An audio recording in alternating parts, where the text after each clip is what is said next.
Ni wakati wa kutobishana na ex wako.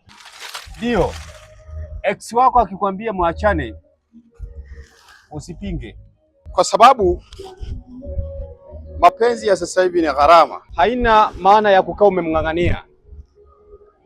Ukiangalia sasa hivi wanawake wengi wanataka mambo ya fedha. Sasa akikukataa wewe katarika, akikwambia bwana mimi na wewe basi, mwambie inatosha, wala usihoji wai, kwa nini tunaachana. Usitake sababu. Mapenzi ya sasa hivi yanakuja kama msimu wa mvua za vuli.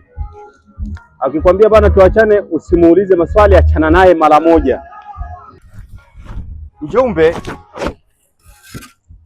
siku zote hauawi. Taarifa nimekupa, usiseme sija kujulisha.